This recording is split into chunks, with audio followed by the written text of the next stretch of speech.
Ethan stepped off the transport into the cool breeze of Ceres' capital city. He had seen many worlds in his career, but this place felt different.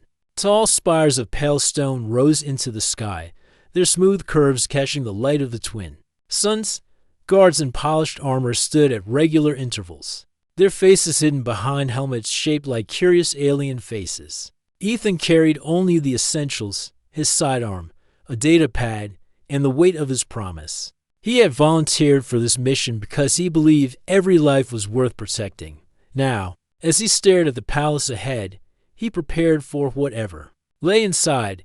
He adjusted the strap of his pack and took a deep breath. Memories of his last assignment flickered through his mind. Narrow escapes, hurried first aid, the relief of a life saved. He still felt the ache of old scars, but each healed wound reminded him of why he chose this path. He believed that even in the darkest places, a single act of courage could change the course of history.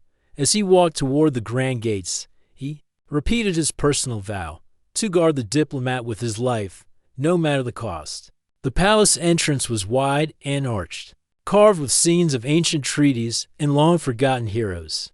The massive doors stood open, revealing a dimly lit hall lined with banners in soft blues and greens. Servants moved quietly along the sides, bowing their heads as Ethan passed. The floor was polished so finely it reflected his boots like water. He kept his eyes forward and his posture straight. Every eye in the hall would notice a human bodyguard, and he intended to give them a reason to trust him. Inside the main chamber, Lyra stood at the end of a long table. She wore a simple robe of pale lavender, its hem brushing the marble floor. Her posture was calm and formal, hands clasped at her waist. Her skin was smooth and pale, framed by dark hair pulled back in an elegant knot.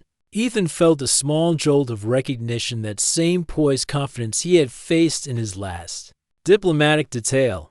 Yet there was softness in her eyes, a hint of warmth that spoke of kindness rather than duty. Lyra turned when she saw Ethan approach. Protocol required a nod, and she gave it with perfect grace. Ethan dipped his head in return, careful not to meet her eyes too firmly. He offered a short greeting in the alien tongue, his accent rough but respectful. She replied in clear, measured words, thanking him for his service. Though their exchange was formal, Ethan sensed a flicker of curiosity in her voice, as if she wondered what a human soldier would do on this far-off world. He took a slow scan of the room, noting emergency exits and hidden alcoves. 2 guards stood near the window, rifles at their sides. A small group of advisors rested near a side door. Their whispers faded into the hush of the hall. Ethan's training told him to trust nothing and no one, but he allowed himself a moment to appreciate the beauty around him. Crystal chandeliers hung from the ceiling, each shaped like a delicate flower. Tiny sparks of light danced across them. Walls, the piece that Lyra hoped to secure, felt almost within reach here. When Lyra stepped forward to lead him on a tour of the palace grounds, Ethan fell into step beside her. They moved through ornate corridors lined with living plants that glowed softly in the low light. She paused to name each species, her voice gentle. Ethan admired her knowledge. Despite the weight of her mission, she took time to share small wonders. His heart warmed at the thought that someone of her rank could show such humility. As they reached a balcony overlooking a courtyard, Lyra stopped and gazed at the distant mountains. Ethan watched her profile, the curve of her cheek, the steady calm in her stance. He felt a surge of protectiveness stronger than any he had known. In that silent moment, words were unnecessary. He simply stood behind her, ready. Lyra drew a quiet breath and smiled, as if she sensed his promise.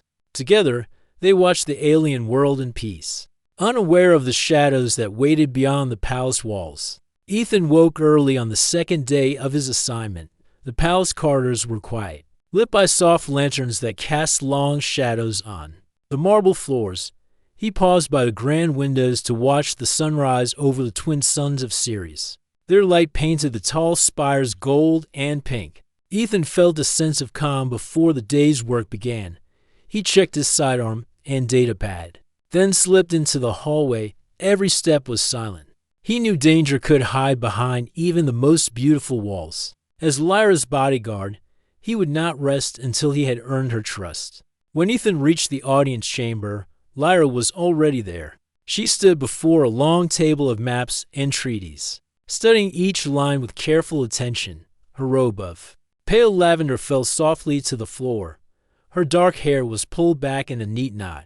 Ethan took his position near the door, scanning the faces of the assembled aides. The diplomats talked quietly among themselves, but one attendant caught Ethan's eye. The young aide shifted from foot to foot, avoiding direct eye contact.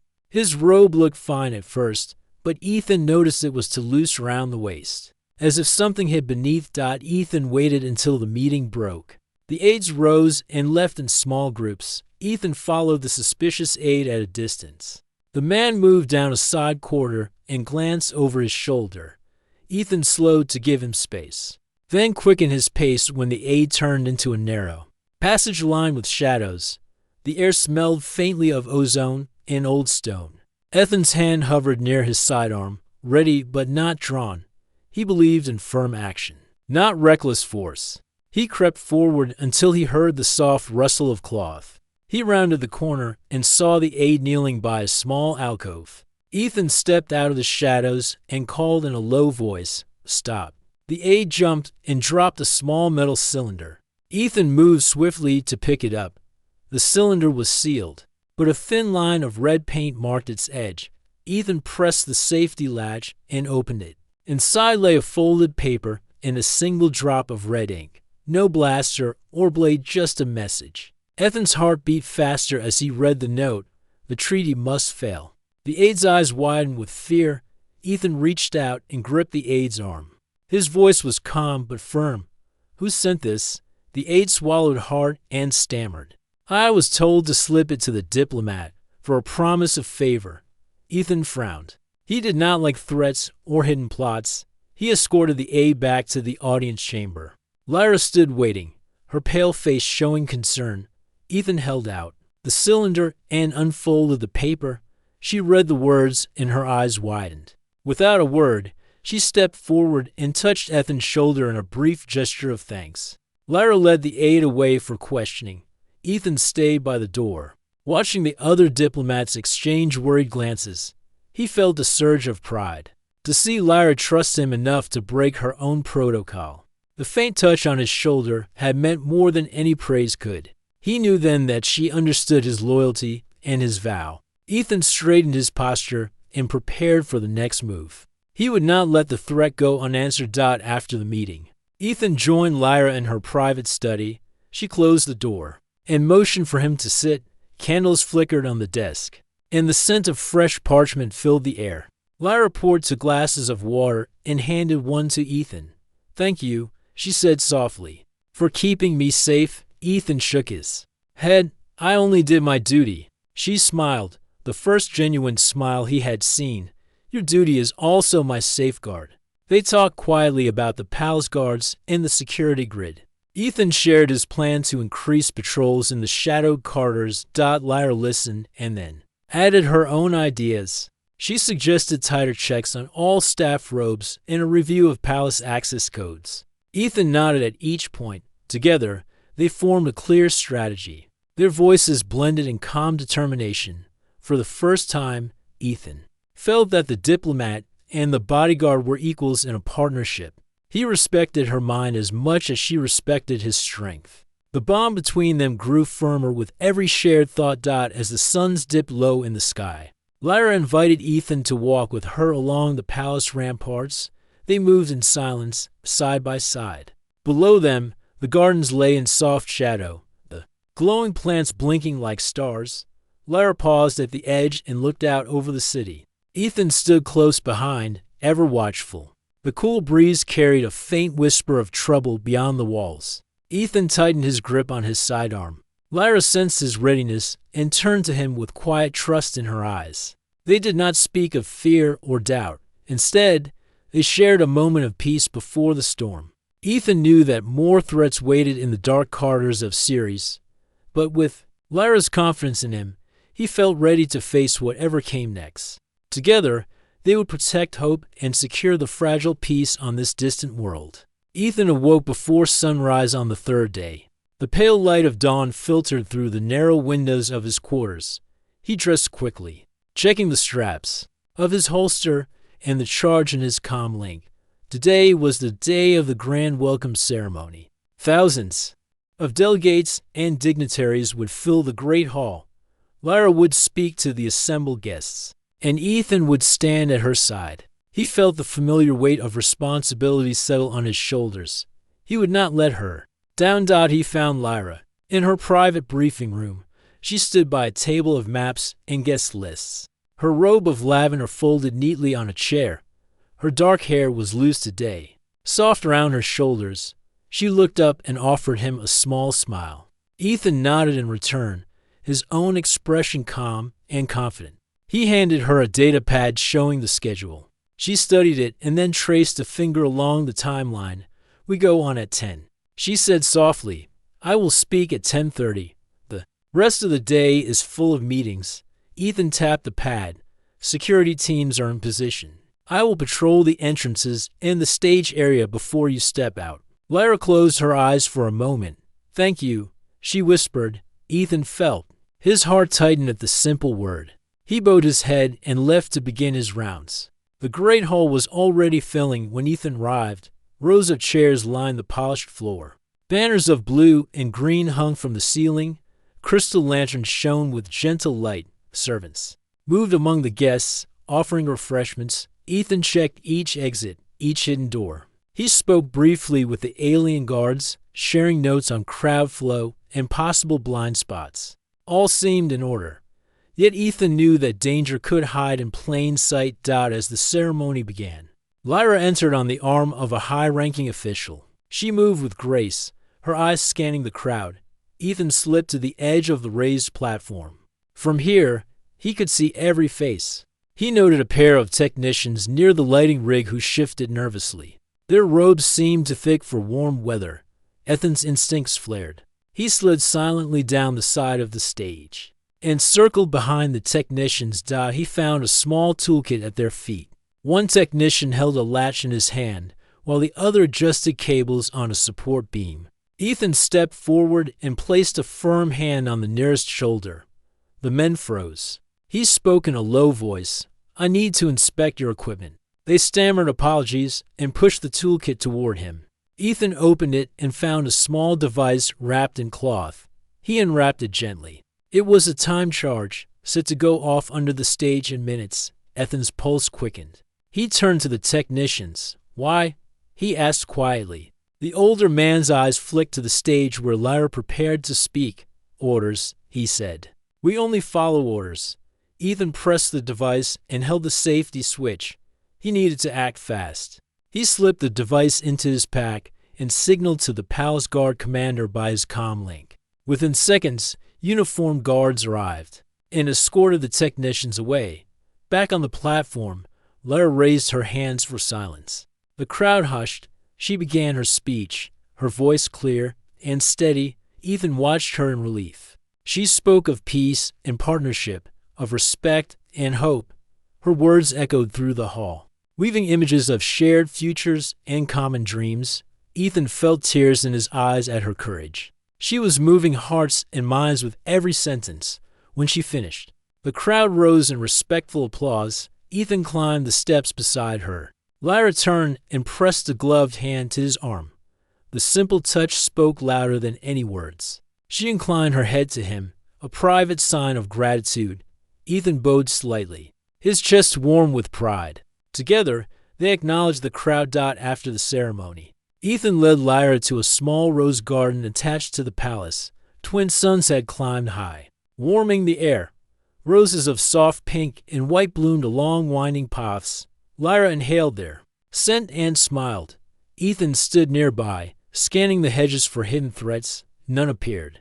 He relaxed his stance and allowed himself a moment of peace. Lyra turned to him. "You did well today," she said. Ethan shook his head. "You did better," he replied. She laughed softly, a sound like bells in the breeze. They walked among the roses, talking of small things, the scent of flowers, the taste of morning air. They did not speak of threats or plots. In that quiet moment, They were simply two people sharing a world. As the afternoon light shifted, Ethan checked his comm link and saw the commander's message. Device secured. Technicians in custody. Ethan nodded to Lyra. The threat is over, he said. She placed her hand on his arm again. Thanks to you, she whispered. Ethan bowed his head. He would never tire of her quiet praises. They returned to the palace together. Ethan felt the bond between them grow stronger. With each step, whatever lay ahead, he knew they would face it side by side. The shadows might linger, but so long as they stood together, hope would shine brighter than any danger. The council banquet took place in the grand hall of mirrors. Tall pillars lined the room, each one carved with scenes of ancient alliances. Glowing lanterns hung from the high ceiling, filling the space with soft light that danced off polished marble floors. Long tables stretched down the hall, draped in pale blue cloth and set with crystal goblets and silver platters. Dignitaries from dozens of alien worlds sat along both sides, their robes bright with color and fine patterns. At the head of the hall, Lyra and Ethan stood side by side. Lyra wore a gown trimmed with silver, her posture calm and dignified. Ethan wore formal armor crafted to blend human strength with Parisian style. He held himself perfectly still, his eyes moving steadily. Across the crowd, soft music played in the background, created by alien instruments that pulsed with gentle rhythm. Despite the beauty, Ethan felt tension under the surface. He knew some guests still doubted the peace treaty. He would not let them see fear on his face. As the banquet began, Lyra stepped forward to welcome the guests. She spoke in clear tones, praising the spirit of cooperation and the promise of a new era. Her voice carried through the hall, reaching every ear. The crowd responded with polite applause. Ethan remained at her side, watchful. He noticed the subtle shifts, a guard leaning toward a guest, a counselor whispering behind a tall glass of water. His training told him that words could hide intent, and intentions could hide danger. He scanned the corners of the room, looking for anything out of place. Every detail mattered. He caught sight of a pair of technicians near the servants' door. They spoke in hushed tones and passed a small, covered tray between them. Ethan frowned and kept his gaze steady, prepared to act if needed. After Lyra finished her opening remarks, servers moved carefully through the tables. They carried trays of fruit and fresh water in crystal flasks. Ethan's lips felt dry. The earlier ceremony and the long day weighed on him. He adjusted the strap of his holster and reached to steady himself. His skin felt hot beneath his armor, and he could taste the salt of sweat in his mouth. Faint circles formed under his eyes. Lyra turned her head and saw the slight paleness of his face. Concern flickered in her dark eyes. She should not touch him. Protocol was clear. No direct contact except in dire need. Yet her heart told her otherwise. Lyra rose from her seat with quiet determination. She excused herself from the diplomats with a graceful nod. Soft murmurs spread round the hall as she walked. Ethan's heart beat faster. He watched her move past rows of guests to a side table. A silver flask of water stood beside small jeweled cups. Lyra lifted the flask, poured water into the nearest cup, and walked back to Ethan. Protocol forbade such contact between bodyguard and diplomat during a formal event. Yet Lyra approached him and offered the cup. Please, she said in a firm voice, drink this. Ethan took the cup with both hands, feeling her warmth in the brief touch of her fingers. He drank the water, his body relaxing as the cool liquid soothed his throat. He met Lyra's eyes with surprise and deep gratitude. The hall fell silent in that instant. Dignitaries watched in stunned quiet. Some lowered their heads politely. Others exchanged hesitant glances. A senior ambassador frowned and whispered to his neighbor. A young envoy blinked, unsure of how to act. Lyra stood tall, unswayed by their gaze. She spoke, her voice steady. Our union depends on trust and care. If I cannot show concern for my protector, how can we hope to protect what we build together? Her words echoed through the hall. Ethan felt a surge of respect for her courage. He bowed his head. The room remained still for a moment longer before warm applause rose. It was gentle at first, then stronger. Lyra allowed herself a small smile. Later that night, Ethan returned to the rose garden to meet Lyra. The moon cast pale light across the petals. She waited beneath a blooming arch, her form calm in the soft glow. Ethan found her quietly examining a white rose. He stepped forward and stood beside her. She spoke first. "Thank you," she said simply. Ethan nodded. "Your act saved me tonight." Lyra looked up and touched his arm. "Your service also saved our hope." They walked along the winding path, petals falling in silence around them. As they left the garden, Ethan reviewed tomorrow's security plan.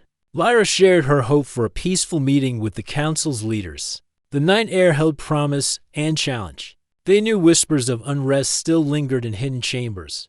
But whatever came, they would face it side by side. Ethan awoke to the murmur of voices outside the closed door of Lyra's study. He rose from his bedroll and quickly checked his sidearm and comm link. The corridor beyond was silent but for distant footsteps. Lyra met him in the hallway, her lavender robes soft against the pale lantern light. She led him to the hall of archives, a long chamber lined with glass cases and ancient scrolls. The air smelled of old parchment and polished wood. Lyra's voice was low but urgent. "I found something hidden in the servants' wing," she said. "We need to see it now." Ethan nodded, heart steady but alert. Whatever lay ahead, he would protect her. Lyra guided Ethan to a secret alcove behind a carved marble panel. She pressed a glyph and a section of the wall slid open. Inside sat a dark wooden chest, carved with the emblem of a forgotten dynasty. Lyra lifted the lid to reveal a bundle of parchments bound in a crimson ribbon.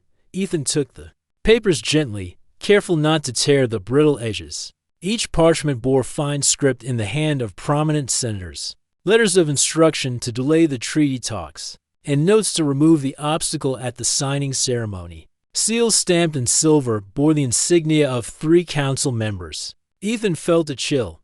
This was proof of a plan to kill Lyra and destroy peace. They carried the parchments to a long oak table at the room's center. Lyra unbound the ribbon and spread the papers out. Ethan stood guard at the door, eyes scanning the corridor for any sign of danger. Lyra examined each document through a magnifier, reading names like Senator Varen, Consul Drath, and Envoy Selen. She traced a finger over the lines that ordered sabotage after the address. Ethan steadied himself as Lyra's hand trembled. "They plan an ambush," she whispered. "The final vote will be chaos." Ethan pressed a reassuring hand to her back. "We have time to act," he said. They would gather every piece of evidence before they moved. As they left the secret archive, they passed beneath portraits of ancient rulers. Ethan resisted the urge to look. His focus stayed on Lyra's safety.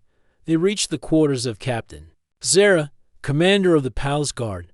Ethan knocked once. A stern voice called them in. Zara stood behind a low desk, her uniform neat, a single medal on her chest. Her dark eyes narrowed at the parchments. Lyra explained the discovery and laid out the letters. Zara read each page, jaw set. She tapped her comm link and ordered to trusted sergeants to secure the Senate wing and question the named senators quietly. No alarms. She stressed, "We move in shadows." Ethan and Lyra exchanged relieved glances. With Zara's help, they would strike at the heart of the plot. Later, Ethan led a group of palace guards to a secluded courtyard for training. The air was cool and smelled of night-blooming flowers. Ethan demonstrated silent patrol techniques, how to move without a sound, how to watch for hidden threats in dark corners, and how to position oneself to protect a principal without drawing attention. The guards practiced stepping through moonlit paths, their boots soft on the flagstones. Ethan showed them simple hand signals and brief takedowns with non-lethal weapons. Lyra watched from the edge, her dark hair loose in the breeze. She left the drills feeling safer, knowing Ethan's skill would keep her alive. As midnight approached, Lyra and Ethan slipped into the rose garden. The moon cast pale light on the white and pink roses. They sat on a stone bench beneath an arch woven with blossoms. Lyra pulled out clean parchment and dipped a quill in ink. She carefully copied the names of Varen, Drath, Selen, and the exact phrases of betrayal from the original letters. Ethan stood guard, eyes on the shadows. As she wrote, petals drifted down around them. When she finished, Lyra tied the new document with a silver ribbon stamped with her seal. She placed it in a diplomatic pouch designed for urgent messages. "We present this tomorrow," Lyra said, voice firm. "At the council session." Ethan nodded. His pulse quickened with purpose. "We will expose them," he replied. They stood together beneath the roses, the silent witnesses to their vow. Lyra's hand found Ethan's, her grip strong. Together, they walked back through the empty corridors, each step echoing their resolve. The dawn light would soon reveal the full council in the Hall of Rulers, armed with proof and united in trust. Ethan and Lyra felt ready to face the traitors and secure a true peace for Ceres. Shaq said, the morning of the treaty signing broke clear and bright. Hundreds of delegates, envoys, and guests filled the great hall of Ceres. Banners in soft blues and greens hung from the ceiling, and polished marble floors reflected the light of the twin suns. Overhead, Lyra stood at the head of the long days, her pale lavender robe falling straight and neat around her. Ethan positioned himself just behind her, eyes scanning every corner. He could feel the weight of the day pressing on him. Years of conflict, months of negotiation, and days of secret. Threats had led to this moment. He would not let anything ruin the fragile hope in the room. As the council president called the assembly to order, a hush fell. Lyra stepped forward and began her address, her voice steady and warm. She spoke of unity, of forgiveness, and of a future where human and Ceresian could stand as equals. Delegates leaned forward in their seats, some nodded in agreement. At the sides of the hall, palace guards kept watch. Ethan watched the curtains near the windows. He remembered the technician's nervous stance at the banquet. Today, he expected another threat. He tightened his grip on his sidearm, eyes fixed on every shadow. Midway through Lyra's speech, a sudden roar of engines and clattering armor broke the silence. Hidden doors along the walls burst open. Masked figures in dark uniforms rushed in. Firing shouts and aggressive weapons, panic rippled through the assembly. Crystal goblets shattered as guests ducked for cover. Ethan sprang into action without thought. He darted forward and pushed Lyra behind the podium as blaster bolts ricocheted off the marble. He shielded her with his body, the heat of energy pulses passing close. His heart pounded, but his mind was clear. Ethan spotted the leader of the attackers charging toward Lyra with a raised rifle. He lunged, catching the man's wrist and twisting it. The rifle clattered to the floor. In the same motion, Ethan slammed his elbow into the assailant's chest. The attacker crumpled to the ground, momentarily stunned. Ethan spun and swept up the rifle. Turning to face another intruder, he barked a command in the alien tongue, and the palace guards leapt forward to help. Together, they formed a barrier of shields round the dais, pushing back the radicals inch by inch amid the chaos. Lyra found a hidden sidearm beneath her robe. It was small but powerful. She knelt beside Ethan and took aim at the attackers closing in. Her hands were steady even as her heart raced. She fired a warning shot into the air, the sharp crack silencing the nearest intruders. They hesitated. Faltering in their advance, Lyra called out in clear tones, "Stop this now, or you will bring ruin upon your world." Her voice carried authority beyond rank. Several attackers froze, lowering their weapons in sudden doubt. With the attackers stalled, Ethan and the guards seized control. They disarmed the remaining radicals, binding their hands with energy cuffs. One by one, the would-be assassins fell silent. Delegates emerged from under tables, their faces pale but alert. Palace medics moved in to tend to the wounded. Lyra and Ethan stood side by side on the dais, dusting off their robes and armor. The room was strewn with debris, but hope still lingered in the air. Their swift response had saved the treaty. When the council president regained his voice, he called for order and demanded an explanation. Lyra stepped forward, her posture proud. "These radicals sought to destroy our chance at peace," she declared. "They failed because we stand united." The delegates cheered, rising in a show of support. Ethan looked at Lyra and saw gratitude shining in her eyes. He nodded once, respectfully. In that moment, their bond strengthened by fire and danger, They were more than bodyguard and diplomat, they were partners in a new future. After the hall quieted, Ethan guided Lyra to a quiet side chamber. The air smelled of scorched banners and flowers. She removed her sidearm and laid it on a small table, brushing his hand lightly as she did. "Thank you," she said simply. Ethan shook his head. "You were brave," he replied. They allowed themselves a moment of relief before the next session began. Outside, palace guards secured the traitors and locked the doors. Inside, hope held firm. Lyra and Ethan returned to the days, ready to finish what they had started and seal a peace forged in courage and trust. The council chamber fell silent as the doors closed. Behind the last of the delegates, sunlight streamed through tall windows, casting patterned shadows on the floor. Ethan stood beside Lyra at the front of the room. Round them, the council members settled into their seats, robes rustling softly. Lyra held the bundle of proof, the parchments that exposed the traitors. Her pale lavender robe caught the light, and her dark hair framed her calm face. Ethan's armor gleamed in the sun. He felt the weight of the moment, every eye upon them. The council president rose on his dais. His voice was firm. "We must decide whether to punish Lyra for her breach of protocol or to honor her for preserving peace." Murmurs rose as members looked to one another. Some faces were stern, others curious. Ethan watched Lyra. She held her head high, hands clasped before her. She had defied protocol when she offered him water, and she had drawn her sidearm to stop the attackers. Each act had been necessary, but traditions ran deep in Ciresian culture.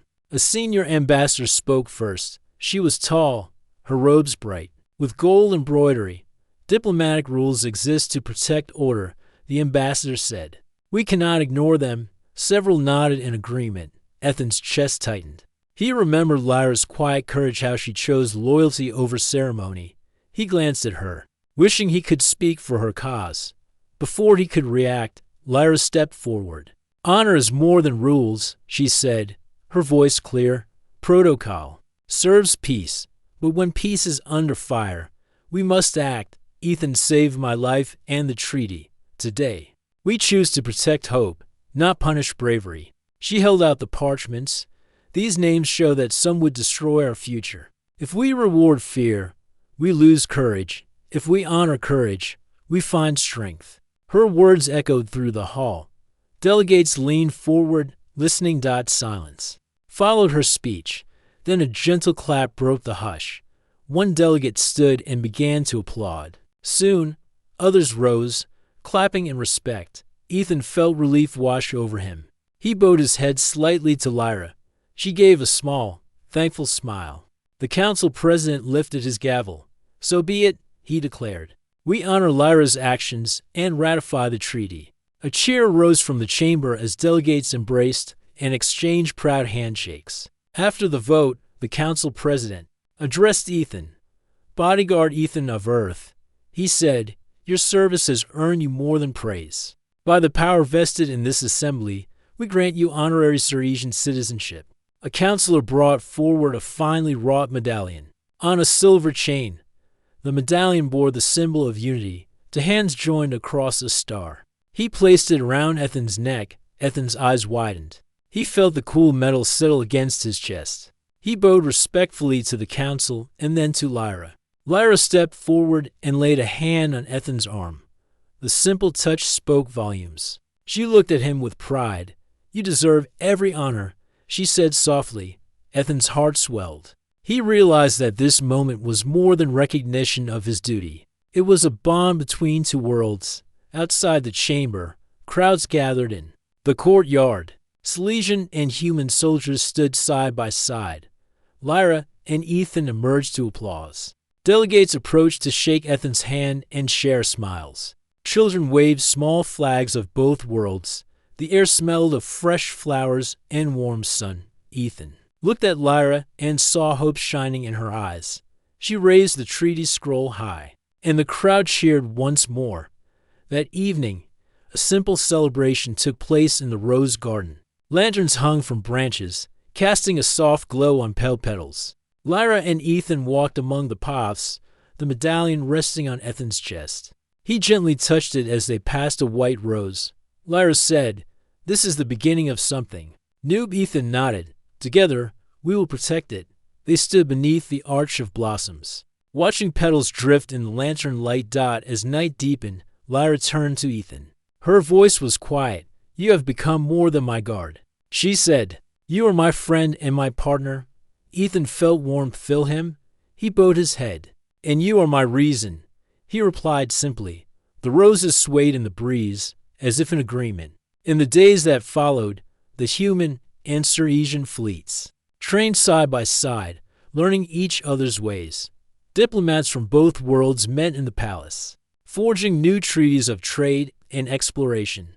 Ethan and Lyra continued their watch, not as soldier and diplomat, but as equals in a shared future. They walked the corridors together, laughter echoing where once only silence had reigned. Under twin suns and starry skies, the palace of Ceres stood as a symbol of unity, and at its heart, a human bodyguard and an alien diplomat walked forward, side by side, ready to face whatever lay beyond the next dawn. As checked.